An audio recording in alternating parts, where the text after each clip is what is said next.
तात्काळ बदली करण्यात यावी।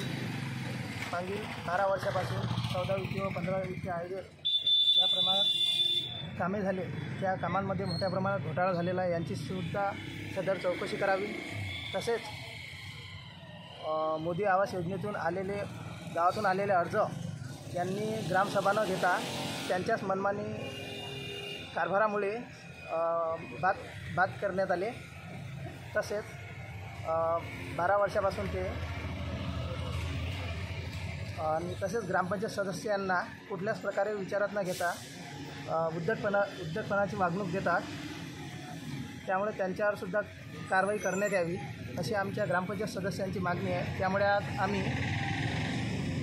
संग्रामपूर येथे उपोषणाला बसलेलो आहे। किती दिवस झाले? आज पहिला दिवस आहे। 12 वर्षापासून ते बांधकामं त्यांनी जे दाखवले तुम्ही निकृष्ट दर्जाची कामं झालेली आहेत, त्याचे फोटो पुरावे यांचे CCTV फुटेजसुद्धा आमच्याकडे आहे।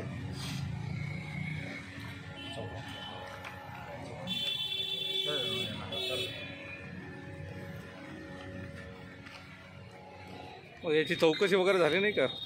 चौकशी झाली असता नेकनामपूर शाळेला गेट नाही आतापर्यंत, आणि या लहान मुलाला म्हणजे हे कसं 4थ्या वर्गापर्यंत इथे शाळा आहेत आणि गरिबाची मुलं इथे शिकतात, जायला याच्या आधी रस्ता नाही या गावाला, आणि त्या गावात हेतुपुरस्पणे असं काम केलं मेघे साहेबांनी।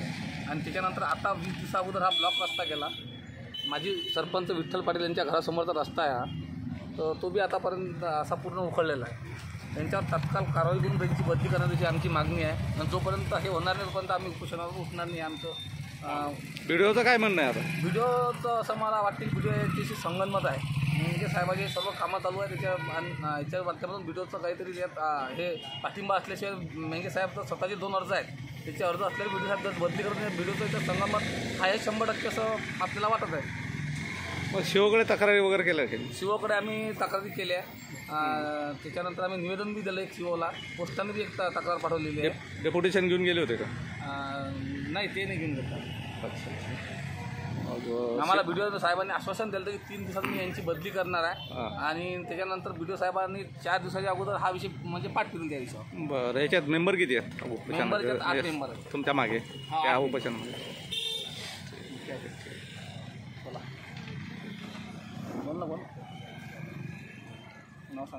नाव सांगा तुमचं? गजानन पुंडे। मेंगे साहेबाबद्दल खूप आम्हाला अडचण देत आहे। आम्ही त्याला असं विचारलं की याला घरपट्टी द्या, तर ते मला म्हणतात की पहिले घरपट्टी भर नंतर घे। बरं, कागद कोणतेही मागितल्यानंतर ते आम्हाला असं कागद द्यायला मागे पुढे करतात। मग त्यांना तुम्हाला नोटिसा वगैरे ग्रामपंचायतच्या टॅक्सच्या नोटिसा वगैरे आल्यात का? मग नोटीस आल्यात का तुम्हाला वसुलीच्या?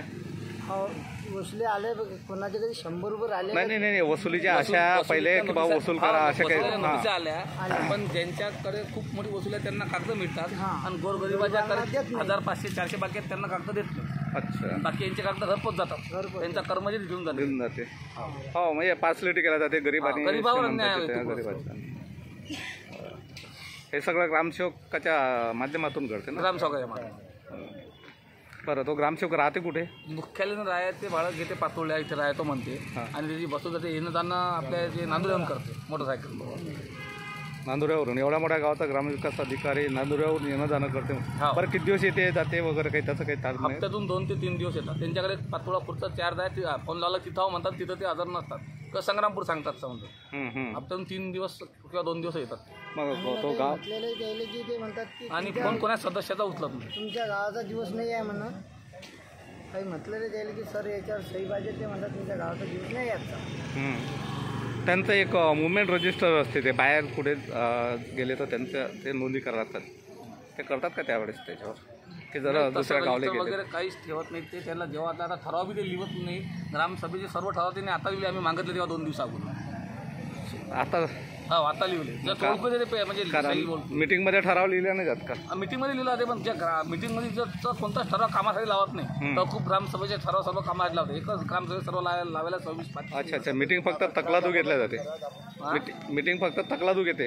हा, मीटिंगमध्ये सांगतात काय आणि लिहितात काय? त्यांनी मीटिंगमध्ये असं लिहिलं की सदस्य यांच्याकडे 90% कर वसुली बाकी आहे आणि कोणी सदस्याकडे अशा प्रकारची कर वसुली बाकी नाही.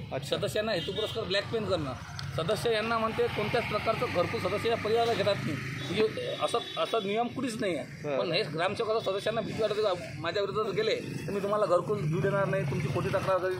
त्याच्यानंतर म्हणते की ही टेंडरचे सर्व कामं ही टेंडरने कारण स्वतः ग्रामपंचायत लेवलवर कामं करून स्वतः ठेकेदार घेतात. मग एवढा मदमस्त झालेला ग्रामसेवक याच्यामागे कोणी राजकीय पुढारी वगैरे आहेत? 100% राजकीय पुढे असल्याशिवाय इथल्या दिवस तो राहूच नाही शकत. 100%. चालेल, धन्यवाद.